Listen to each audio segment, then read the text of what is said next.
So today I'm with Ian Elford in the library, and we're talking about a brand new driving game.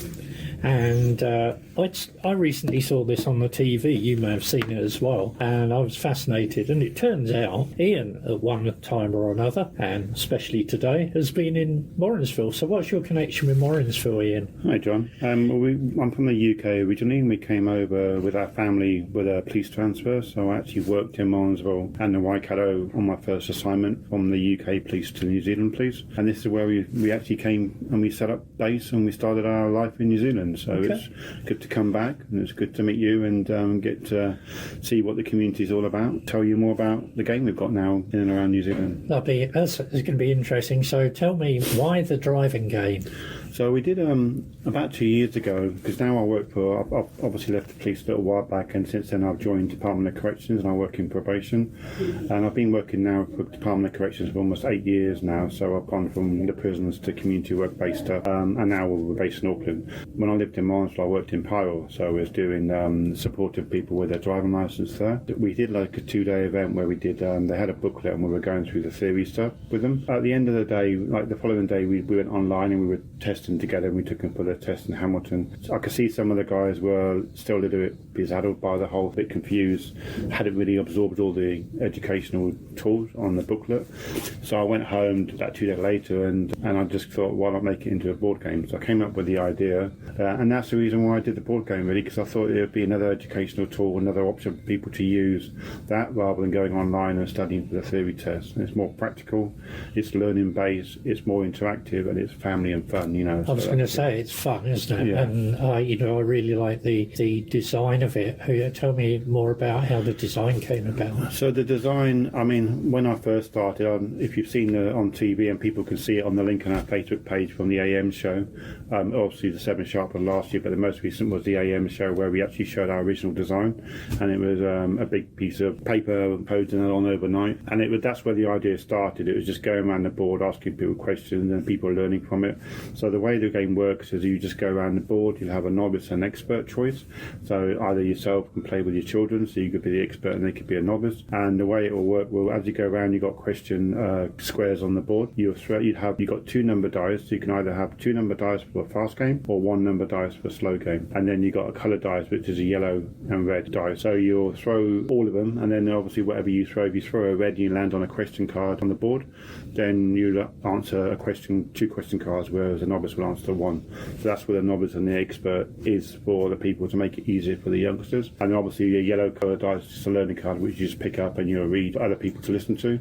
And the actual learning cards complement the question cards. So the learning cards give you more or less the answers to the question. So if someone reads a learning card, someone maybe asks a question about 2 or 3 games in a line, I know that because you just said that a while ago. So, yes. And it gives the youngsters a bit more confidence that, you know, I know that question because I listened to it. So yeah, so I mean, they can also use it as a game format, like a quiz, I suppose. You could use the question cards and have a couple of teams and see who wins, and the person up to 10 or 20. So there's that option as well. It's interesting, isn't it? Because I often watch quiz shows and think that the quiz master is probably the most knowledgeable person there, because they're not only writing the questions, but they're reading them out as well. Yeah. So that's interesting. So what do you believe can be achieved from the game? So the whole concept of I did it in the first place was, I mean, at the moment in New Zealand there's lots of youth offending in vehicle crime, lots of youth who are being killed. I think there are only about 300 or so. Well, like last year alone, between the ages of 16 to about 24, drink drive related, you know, accident related. And the whole purpose of the game is to educate people at an earlier age, also to give people that knowledge, so when they do go for their test or they're driving on a 16, 17, they'll have a lot of knowledge from when they're 13, 14 playing the game. So that's the whole purpose of it. Their focus will be on the driving rather than what's on around them, because they should subconsciously know what's around them, and they should be in a position to be able to sort of do the driving, but also assess things which are there, which they in many situations they probably start thinking too much about it. Sure. Whereas if they know it from hopefully playing the game, will give them a bit of a heads up. Yeah. Fascinating, and it's an interesting addition to what actually it's quite a fun game. game, and I think that was the interesting thing about it, because you think that most educational things are fairly dull. I find it very difficult just to read the highway code, but playing a game really brings it alive. Well, it does, yeah, and it also shows. I mean, when we obviously won the game, it shows people can see some of the presenters didn't know some of the rules of the road. Yes. So it's still there, even for the people like yourself and I who've been driving for ages. Probably more so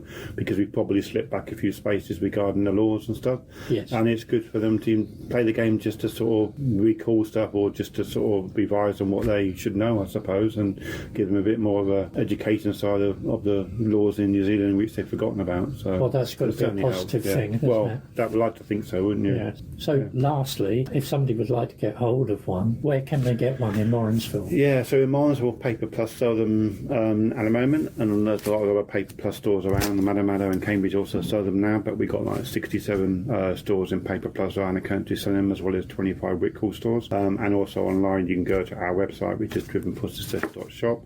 You can go to the Paper Plus, you can go to the Whitcalls, and also the Mighty Ape, that specifically in town, if they pop into Morrinsville Paper Plus, there should be some there available, or if they run out or they haven't got any available, they can pre-order, and then obviously they can advise us and we can send some more to them. We'll put any links on their website page. And if they like to look at the website, if they like to look at the Facebook page and link onto the Facebook from the website, or Google Driven for Success, for as in like letter rather than numbers, then they can put all our links at the top on what's been going on. We did a podcast interview, plus there's a links to 7 Sharp and our stuff.co.nz, as well as a wrap we've got as well from our game, which we incorporated to support the youngsters and try and get the youngsters involved. So there's that they can listen to, and then there's the AM show there as well. So there's all that, and there's a couple of radio interviews before yours with Southland Radio. That's right. So they can listen to that, and obviously once we get yours, you put yours with that as well, so they can have a listen. Super. But yeah, thank you very much. That's about it, I think. Yeah, you're welcome. Drive better, hopefully, in this country. But that's awesome. It's all good. Thank you very much. Thanks a lot, John. Take care. Lovely. Bye-bye. And that was me talking to Ian Elford at Morrinsville Library, all about Driven for Success, a brand new board game and a fun driving theory game. And you can get your hands on a copy just by going to our Facebook page, Positively Morrinsville Community Radio NZ.